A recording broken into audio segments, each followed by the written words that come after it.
Okay, hello, welcome back to the Law Intense YouTube channel. Today is 16th of September and we are back with another Hindu analysis at a new time today. So it's 4:30 p.m. instead of 3 p.m. How many of you are here today? Quickly give me a response in the chat box. Response in the chat box if you're here.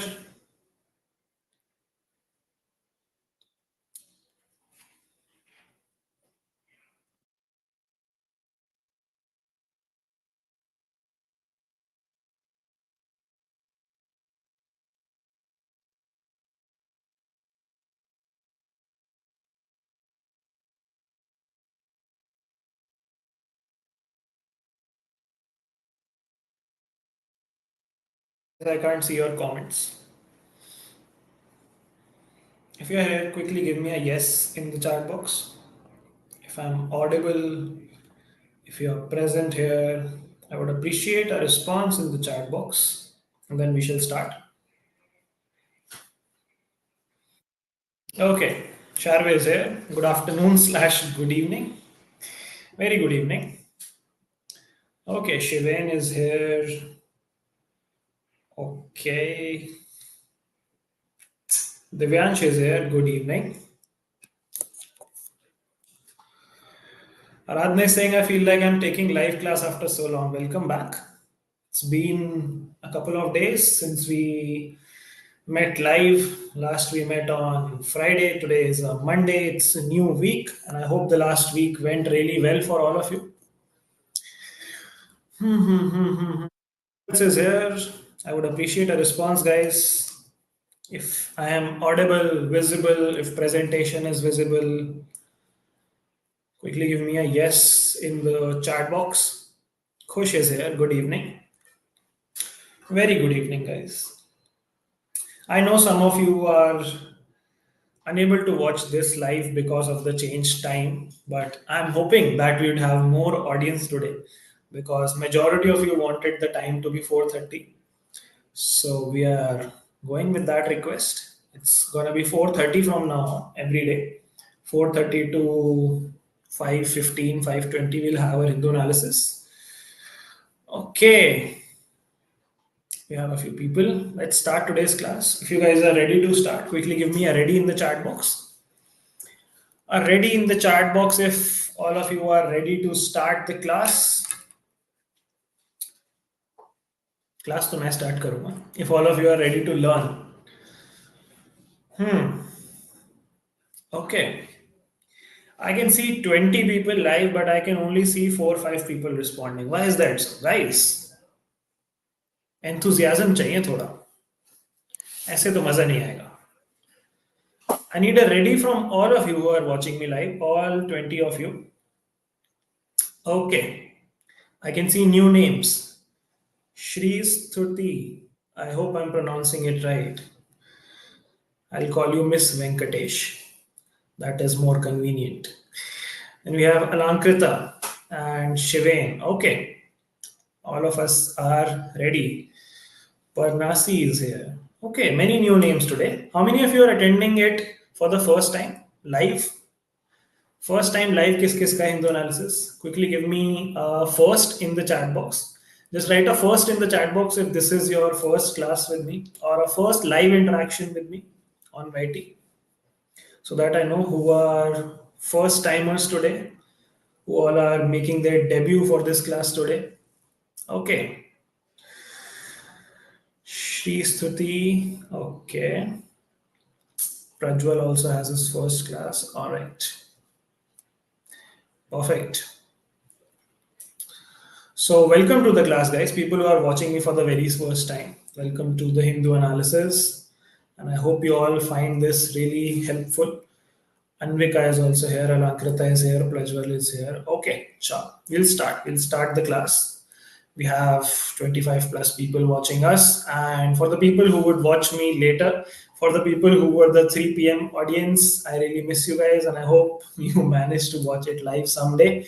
But if you are not able to manage it live, then please watch the session after it has streamed. Vishika is here. Good afternoon. It's almost evening now, but I know that's a habit. Even I am used to good afternoon and have to switch to good evening.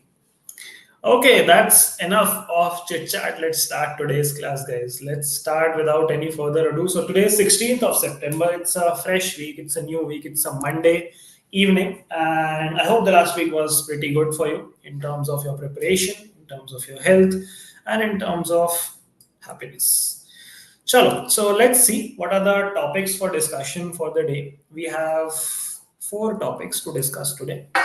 One is a headline topic, Nipah virus. There's a Nipah virus case found in Kerala. Can you guys tell me in the chat box which place in Kerala have we found a case of Nipah virus?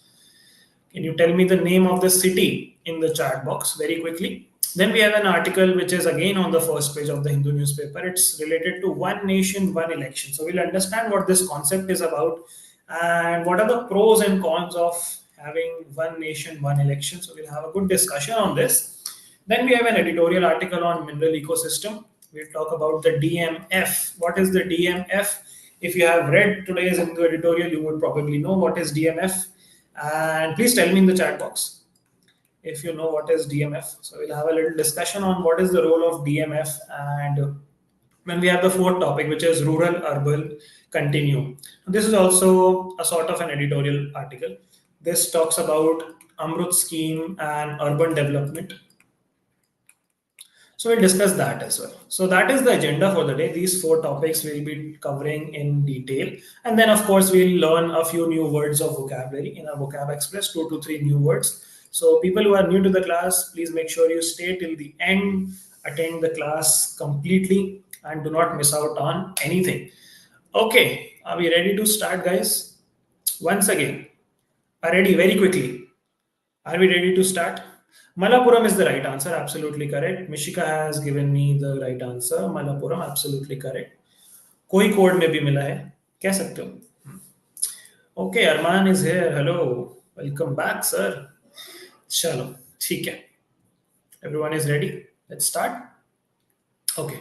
So the first topic for discussion is the Nipah virus. Let's talk a little bit about the Nipah virus. So the Nipah virus, which species is the carrier or the host for the Nipah virus? The Nipah virus is transmitted primarily through which animal / species? Can you guys tell me in the chat box? Tell me in the chat box, please. Which animal or which, okay, I won't give the hint. Which species I'm talking about? Yes, it's the bat. Bat, maybe specifically we are talking about fruit bats. They are also called flying foxes. Okay? Fruit bats are the primary host or carriers of this Nipah virus.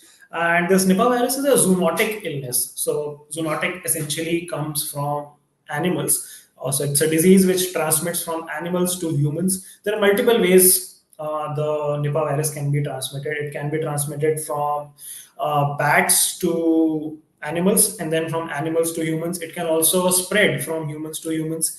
It can spread from eating something which has been infected by a bat which has had the Nipah virus. So the fruit bats are the primary carriers of this, flying foxes. And this Nipah virus causes a disease called Nipah virus encephalitis. That is the name of the disease. You would get symptoms like fever, symptoms like headache, drowsiness, swelling. All of those are symptoms. Now, why is this Nipah virus is in news? It's in news because recently we have found a case of this virus in Malappuram, which is in Kerala. A 24-year-old person died, and the 150 people who were in contact with that particular person have been isolated. So it's quite a risky affair as of now, because this is a deadly virus. It can spread like anything if it's not controlled. And we need to be cautious on how we proceed with this particular case, because there is no cure, there is no vaccine as of now when it comes to curing the Nipah virus. You can only give, you could say, medicines or treatments which can just stabilize the patient, but there's nothing to cure this particular Nipah virus or Nipah virus encephalitis. Now, if you talk about the origin of Nipah virus encephalitis, it comes from the RNA acid family. What is an RNA? Do you guys know what is RNA? DNA, RNA? Where are my biology people? What is the full form of RNA? Can anyone tell me in the chat box what is RNA? And the family is called Paramyxoviridae, the virus family. Paramyxoviridae. So this is a name you need to remember. Recently, we were discussing about the Mpox virus as well, monkeypox, or now primarily called the Mpox. So all of these virus-related news are very important because CLAT and other law entrance exams usually like asking you about diseases, about epidemics, about pandemics. So it becomes important.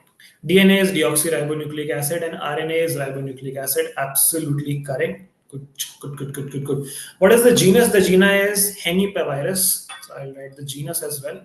The genus is Nipah Virus.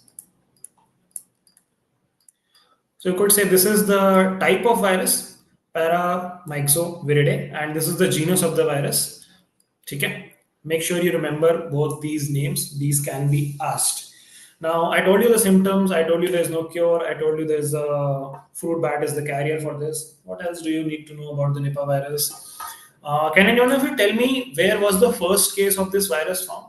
The virus first broke out in which place and the year? You also need to tell me the year. Just tell me the country and the year. I don't even need the exact place. The country and the year. Nipah virus was first detected or first broke out in which country in which year? Any idea, guys? No idea?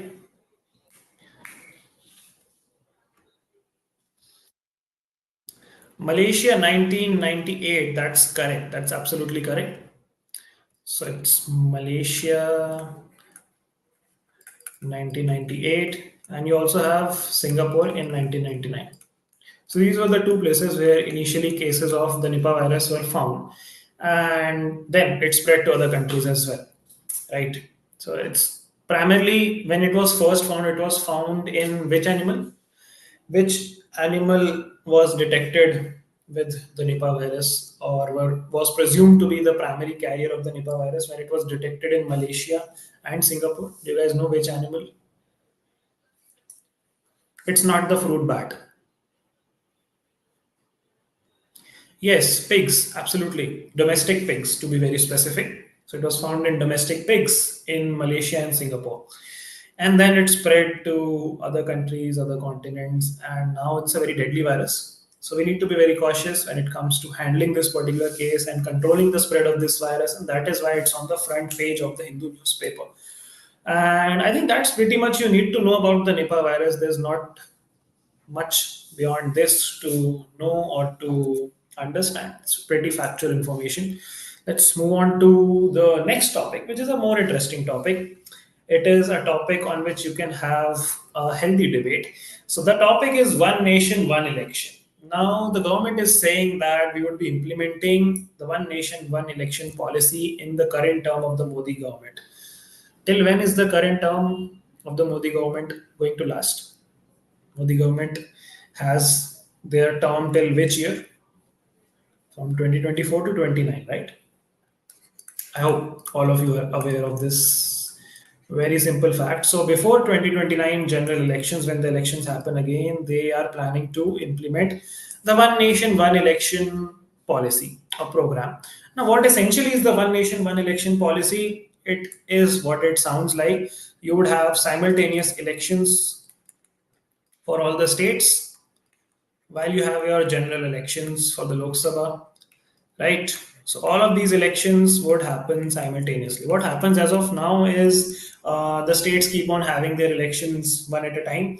When the 2019 elections happened, then I think 4 or 5 states had their elections simultaneously, colliding with the 2019 elections. Similar case when the 2024 elections happened. I think 3 to 4 states had their elections, and now elections are upcoming in few states again. Can you tell me a few states where elections are upcoming or elections were recently conducted? Recently, I'll tell you, Rajasthan was recently Then I think MP was recently. Can you tell me some states where elections are upcoming?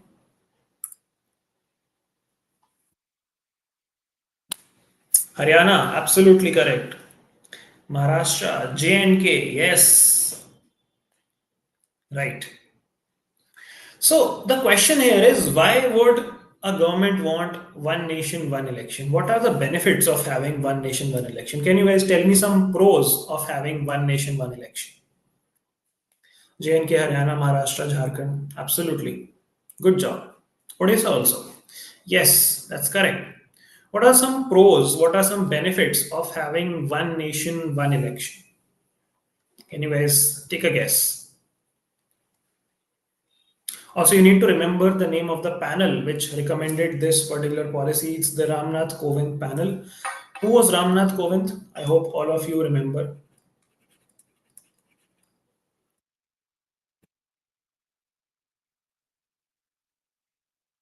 Okay, so you need to remember the name, the panel which recommended this particular policy, the Ramnath Kovind panel.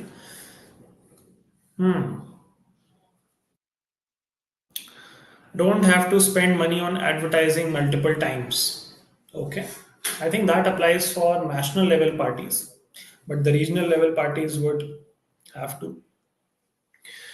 Reduced cost during election. Yes, that's the primary logic. That's the primary concern behind having one nation, one election. Yes, he was the former president, ex-president. Absolutely correct. And now it's Draupadi Murmu.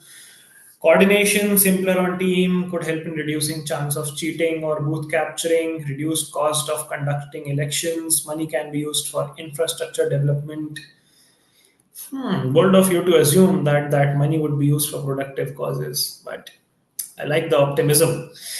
Yes. What about other things? What about logistics? What all happens when an election is conducted in the country, be it a state election, be it general elections?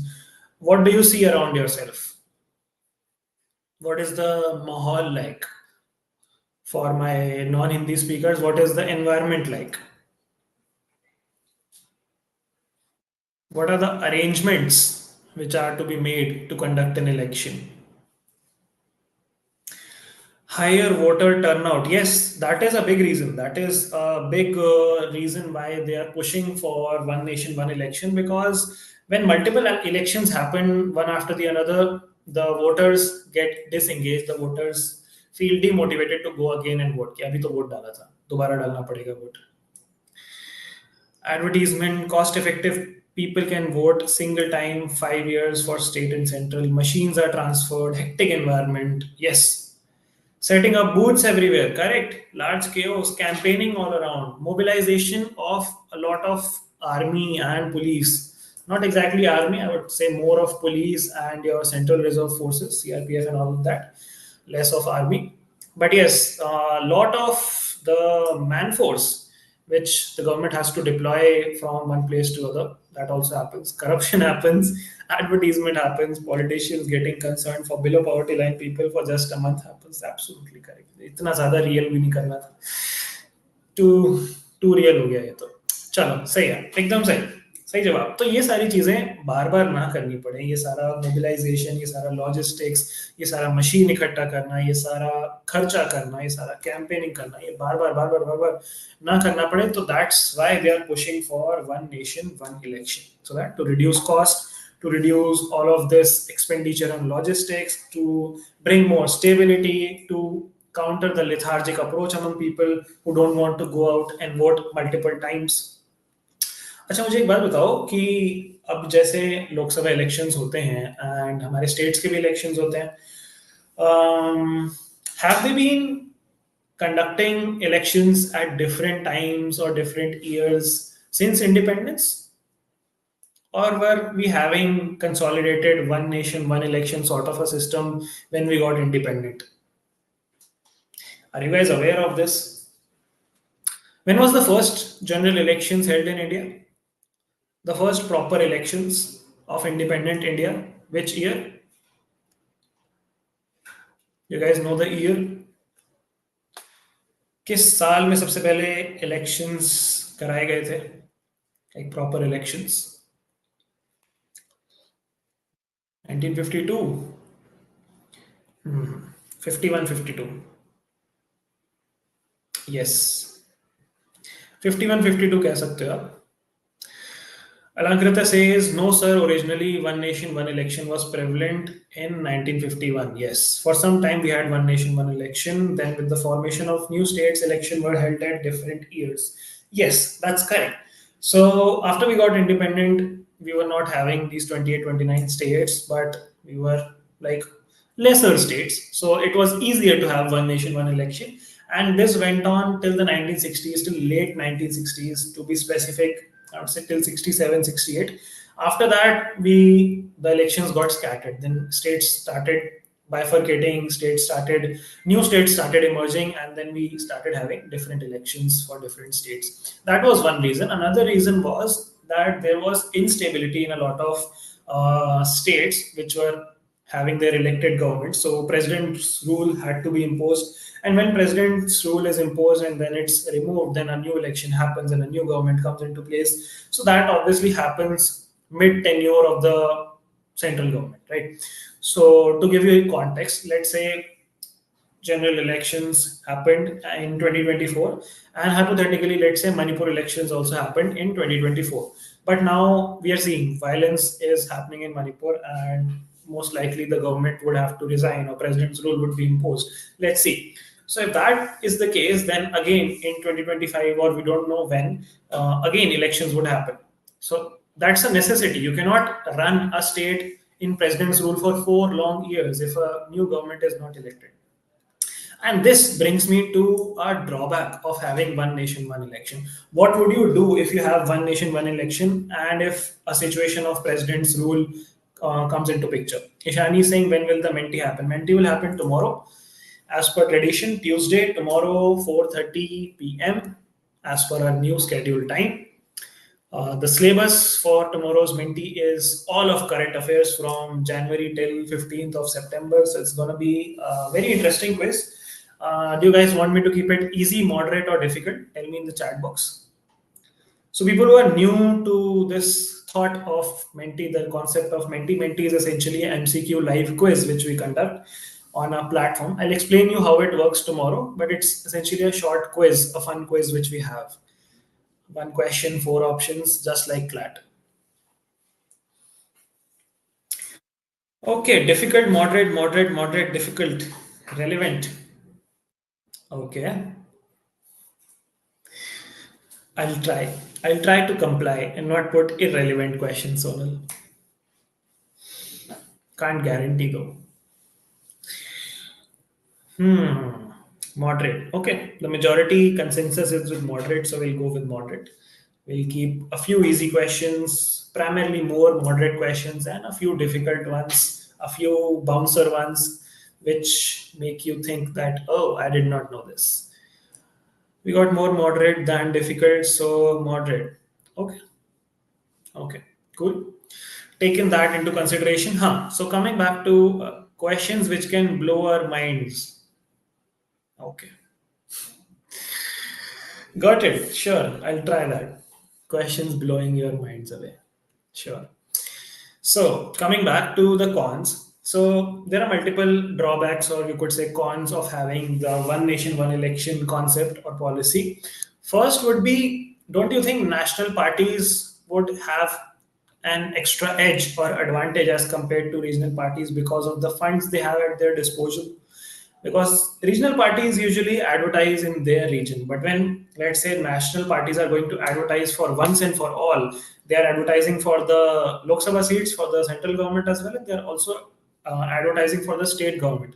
So they'll go full out rampage in their advertising, and you would not see a lot of advertising. I mean, you would see, but comparison wise, the funds allocated by a government which is in power or which is in central power would have more advantage. A national party, for that matter, would have more advantage. For example, a BJP or an NDA or a Congress would have much more funds than, let's say, a TMC or any other regional party, or even for that matter, Aam Aadmi Party, any of the parties which are relatively new, relatively growing, or relatively concentrated in one state or a couple of states or 2, 3 states, right? So that is one thing, that there would be this sort of discrimination, to put it lightly. Then you have another issue where state issues would be diluted as only one issue would be discussed. So states have their different needs, their different requirements, different agendas. But when you have a national election, when you have a general election, the country election, you usually have a set manifesto which is primarily focused towards the whole nation, and the needs of the states would get sort of diluted to a certain extent. Parties would advertise more towards the needs of the country to appeal to mass population rather than focusing on the issues of the state. That is another issue. Third issue could be issues of accountability, issues of complacency. How? For example, XYZ party, not taking any names now, XYZ party is ruling in the central government. Okay. And XYZ party has a lot of funds. An XYZ party, let's say, wins at least 10 to 15 states. Now they have settled their ministers, their positions for 5 years in the central government and the state government.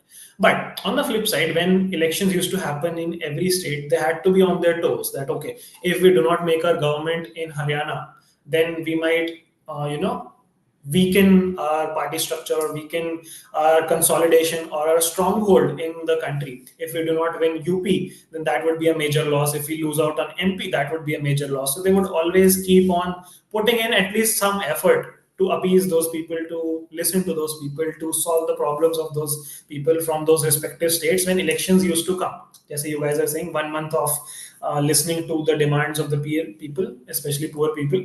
So that actually happened, at least even for some limited amount of time. But if elections just happen once, that phase is going to come just for few months, once in every 5 years, and the rest of the 5 years they would just sit back and relax that, okay, now it's done, now we'll get up when 5 years are over, because no one can take us out now and we do not have to consolidate other states. So that is another issue. Then of course there's the issue of low electoral literacy. We do not have the requisite amount of electoral literacy which we require in a country. People do not know how to properly vote, or what is the importance of their vote, where to vote, how to vote. All of these things happen when a state election happens. But when a national election happens and happens only once, you do not get enough chances, you do not get enough opportunities to sensitize people, to tell people how important their vote is for the state government as well. When you talk of procedural issues or technical issues, there are challenges there as well. You would have to make some constitutional amendments. You would have to take care of things like president's rule being imposed in a particular state, then re-elections if a state government fails. If, let's say, a state government is not able to hold its power, then what would happen? Then you would anyway have to do re-elections. So that would again defeat the purpose of having one nation, one election. So there are multiple challenges. I'm not saying it's a bad move. I'm not saying it's a good move, but you'll have to proceed with caution. You have to see how to balance these issues, how to sort out these issues before you take such a big step that having elections altogether. What do you guys think? Should we have one nation, one election? Yes or no? What is your take on it? I want to know.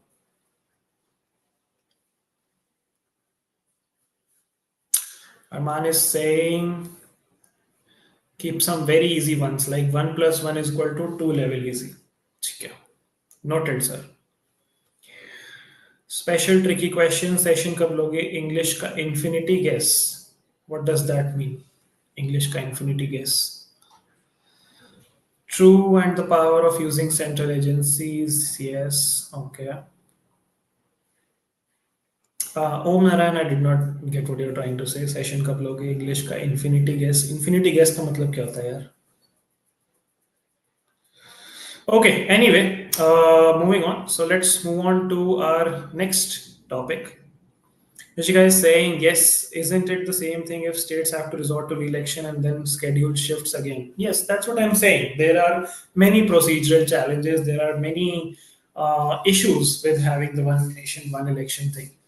Dhriti is saying, yes, more time to focus on issues to work on rather than advertising the manifesto over and over again. Okay. A Singh is saying, don't you think if one nation, one election is implemented, term should be shortened to 3 years so that government keeps doing work with caution? Again, this would have a lot of pros and cons associated with itself. having a 3 year term. 3 year is not a sufficient amount of time to implement a lot of policy changes, to bring in a lot of ground level changes, even on a micro level and on a macro level. So for a government to actually show that it has done some work, I think 3 years is a little bit short of what it takes. Vitakshi is saying it's a good initiative, but then all these issues should be taken care of. Yes, exactly. 3 year term would be a little unstable. Okay, so that's about this particular issue. Let's move on to our next topic, which is regarding mineral ecosystem. So this is an editorial article. And what is it talking about? It's talking about an amendment to the Mines and Mineral Act, which happened in 2015, which led to the formation of DMFs. What are DMFs? Do any of you know what are DMFs? क्या होता है DMF?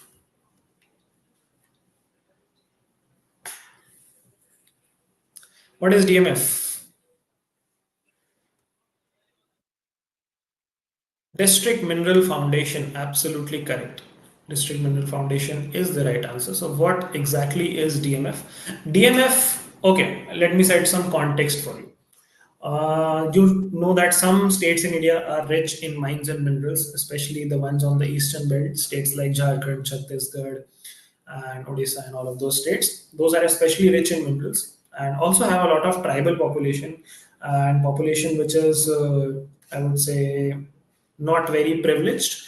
So what happens is when these mining activities and these exploitation activities, exploration activities happen, these people get displaced and they have to be rehabilitated. They have to be given compensation.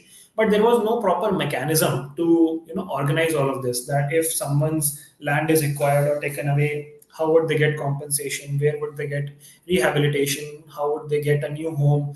And how would they carry on with their lives in a normal manner if their particular home or their particular land is used for exploration?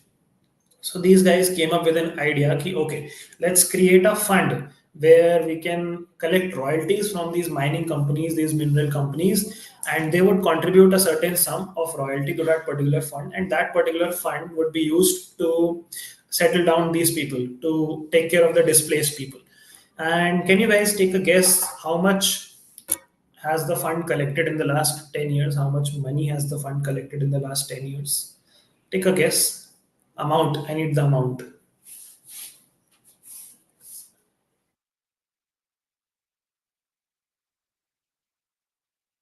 Any guesses?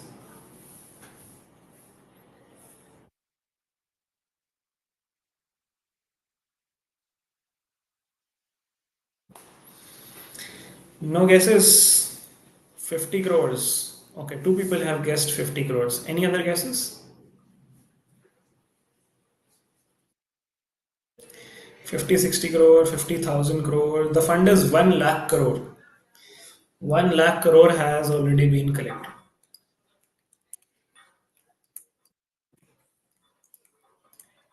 This initiative started in 2015. And if you are wondering why this particular editorial is in news today and why this has been published today, because today is DMF Foundation Day.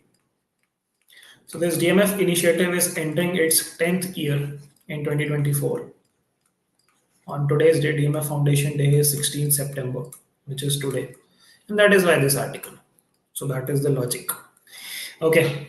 Now, this DMF fund has collected 1 lakh crore rupees for re-establishing, rehabilitating, and settling down these people who get displaced during this mining and mineral activities. And there has not been proper utilization of this particular fund. Not has been properly utilized, not has been properly audited, has not been properly tracked. Basically, we have not done much jitna we should have. So that is what the article is talking about. This particular DMF fund initiative comes under a larger scheme which is called the PM Khanij Kshetra Kalyan Yojana. PM Khanij Kshetra Kalyan Yojana, I'll write it down for you. Khanij Kshetra Kalyan Yojana. So Yojana is scheme, Kalyan is welfare, Kshetra is area, and Khanij is related to mine. mining and minerals. So areas related to mining and minerals, welfare scheme for them. So that is the essential scheme which talks about this particular issue. And the DMF was established in 2015 through an amendment. This DMF is headed by the district collector, DC, and this DMF is responsible to. Okay, my pen is acting a little crazy. Yeah, this DMF is responsible to rehabilitate and stabilize these people, but they have failed miserably to do this thing. The audit and efficiency has not been in check. Let's see what the article is saying. Let's go to the article and see. Article क्या कह रहा है? But that is the context which you guys needed for this particular editorial. Okay, a human touch to India's mineral ecosystem in the year 2014. Higher Judiciary turned the spotlight on allotment of coal blocks. CAG 2015 amendment. DMF found transformation 1 lakh crore collected through decentralized community-centric development works. Then you have 1 lakh crore corpus and DMF is transformation worth narrating. September 16 is DMF Foundation Day under this scheme, which I told you about. It has resulted in 3 lakh projects being sanctioned, 645 districts, 23 states. Objective is to implement developmental and welfare programs in mining affected areas alongside existing schemes, minimizing the impact of mining on people in mining districts and ensuring that those affected have long term sustainable livelihoods, which I just told you. So this is in line with your Sabka Saath, Sabka Vikas, Sabka Vishwas, Sabka Prayas, etc., etc. And they have also given you the example of the Kabil initiative, how we are expanding our mineral mining and all of those activities. What is Kabil? Khanij Bidesh India Limited. We have discussed this before. I'm guessing most of you are aware what is Kabil by now. With a district collector at the helm as in leadership, funds flow from where the need are the greatest. The National DMF portal digitizes the administration, innovation at every DMF. So you can sense a little bit of biasness in this particular editorial article, and the reason can be read here. I'm not sure if you guys can read it. Can you guys read it? Why this article is praising the initiative a lot? I hope you understand it. Okay, so now this whole part is talking about what is the advantages, what are the innovation they're doing, what are the steps they're taking to integrate and all of that. But the core issue at hand is the efficiency and the audit and the implementation has not been at par with the fund which has been collected. And that is what you need to take away from this particular article. Advantage of convergence DMF are a fine example of cooperative federalism. यहाँ पे भर भर के तारीफ करिए कि क्या crazy कर दिया इन लोगों ने DMF बना के. ठीक है, तो ये skip कर सकते हो. This is more of blowing your trumpet sort of thing. Let's move to the next article. The next article is about rural urban continuum. Now, what is rural urban continuum? This basically means that the lines, the gaps between rural areas, rural population, rural infrastructure, and everything urban is slowly blurring, slowly fading away. And there is a continuity which is being established. More and more people are moving from rural areas to urban areas. And if they're not moving, those rural areas are urbanizing in themselves. So, how do we need to realize this rural urban continuum and what do we need to do about it? What is the current policy framework? What is the governance model? This article talks about that. Look at the comment section. Okay. 100,000 crore, no, 1 lakh crore is the collection for that particular DMF thing. Okay, so I was talking to you about rural urban continuum, right? So all of us know that urbanization is happening rapidly, lines are getting blurred, and as a result, lot of people are moving towards urban cities, which is naturally creating a burden, a load on a few selected urban cities. And in order to develop your tier 2 and tier 3 cities, we launched a scheme called the Amrut scheme. Can you guys tell me the full form of Amrut scheme if you all know? AMRUT, not Amrit, it's Amrut scheme. Let's see how many of you know what is the Amrut scheme. So in the Amrut scheme, what essentially we plan to do is we identified 500 odd cities in 2015, and we plan to rejuvenate them, urbanize them, develop them, provide basic facilities, provide basic infrastructure, improve connectivity, all of those things, so that these cities can take up the load of urbanization, of people moving from rural to urban, and bringing more consonance between the rural and urban population. And that is what this article is propagating, that the rural and urban areas need to work together because the lines are already blurred. But there is an issue there. The issue is the local bodies are sort of not getting the amount of funds, not getting the amount of controls which they should be given. There's a lot of over centralization. Do you guys understand what is over centralization and decentralization? Over centralization essentially means everything, all the control, all the authority, all the funds is in the hands of center, whereas decentralization is the exact opposite. So there's a lot of over centralization, as a result of which the article mentions the word asphyxiated. You guys understand what does asphyxiated mean? Asphyxiated मतलब होता है दम घुट जाना. The local bodies are asphyxiated. ठीक है, तो जब वैसे आई एम गेसिंग आप लोगों ने एनाकोंडा मूवी देखी होगी, तो एनाकोंडा में जब वो एनाकोंडा ऐसे किसी को पकड़ लेता है, तो that person gets asphyxiated. That's the best example I can give you with this bad drawing. Okay, I hope that makes it clear. So they are saying that the local bodies are asphyxiated due to over centralization of the finances. There's problem with devolution of funds. You guys remember what is devolution of funds? Funds going from center to state.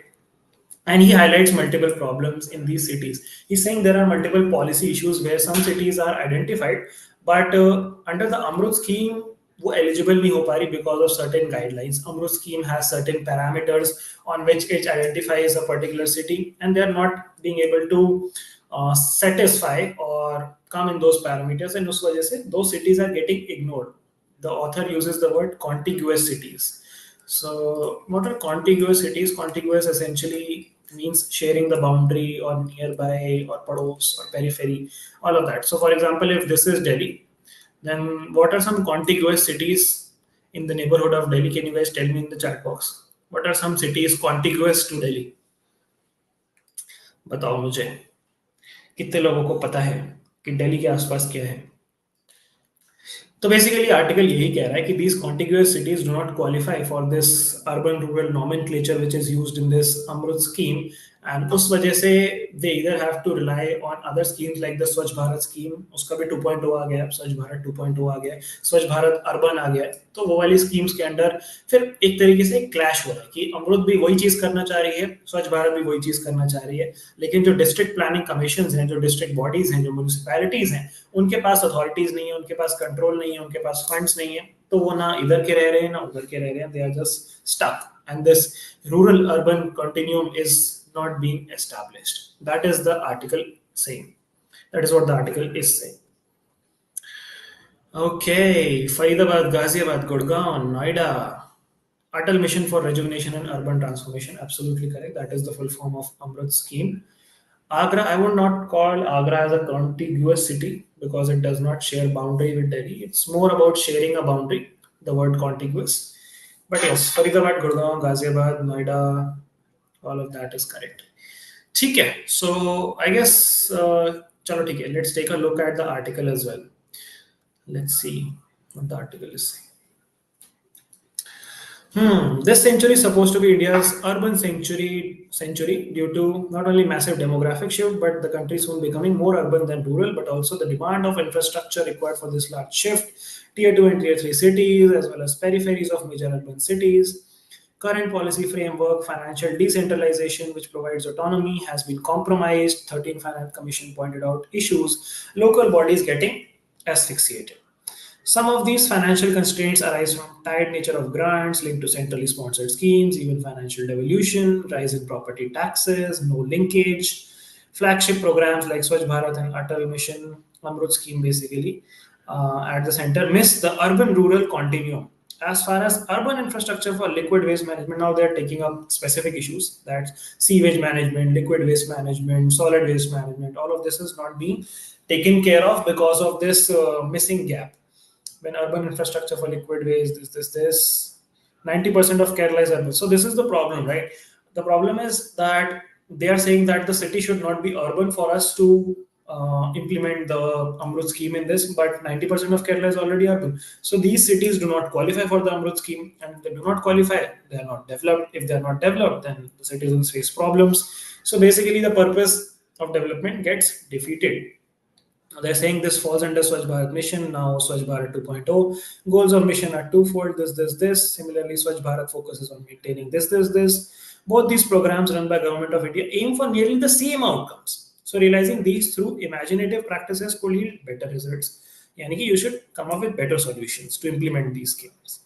This is what the article is all about. Then they're talking about governance models, how you need to build a strong district framework where you have Zilla Panchayats planning commissions, district planning committees being strengthened, revisited and strengthened, and stronger district planning committees can help address this challenge of urban-rural continuum. This is what the article is all about.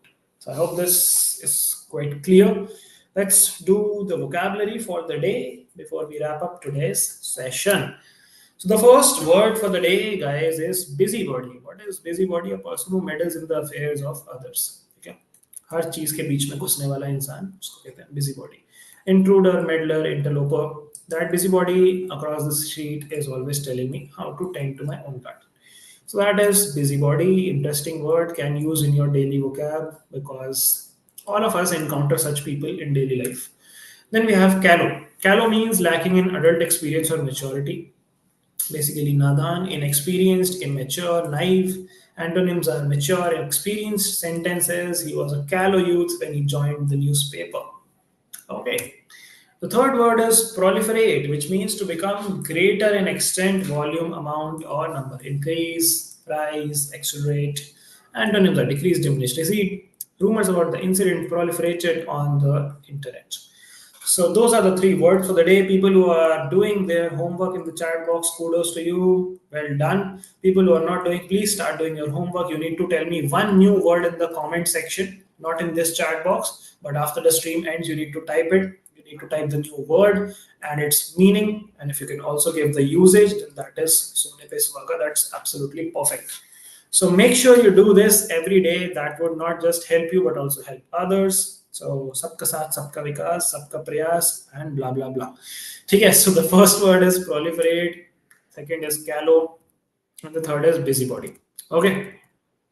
So if you guys have any questions, now's the time to ask. Else we can wrap up today's session. Thank you so much for attending, especially to the new people who attended today. I hope you got some value. You got to learn something new today, and I'll see you again tomorrow. If you have any questions, please feel free to ask. Oh, screen is frozen. Oh my God, my bad. We'll have to do this again.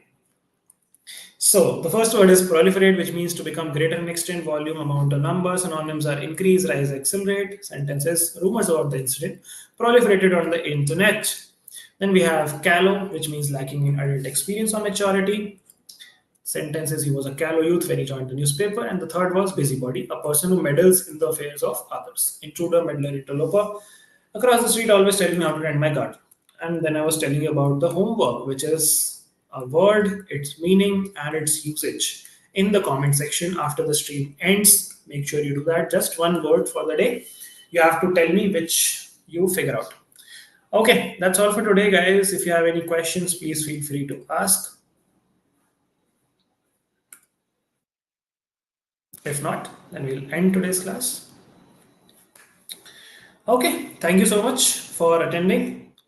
I guess that's all we have for today. Tomorrow we'll meet again at the same time, which is 4:30 p.m. And before you go, important information is today we are having a special session at 8 p.m. where we'll discuss the CLAT sample paper which has been released. The 20 questions, what are the implications? What do you guys need to know? Do you need to change your strategy? Is there some change in the pattern? We'll discuss all of that. So make sure you tune into the channel at 8 p.m. today. I'll be there live with Amitendra sir, with Siddharth sir, and of course yours truly. ठीक है, चलो. Thank you so much. Bye bye. Take care. Keep learning. Keep preparing. Sign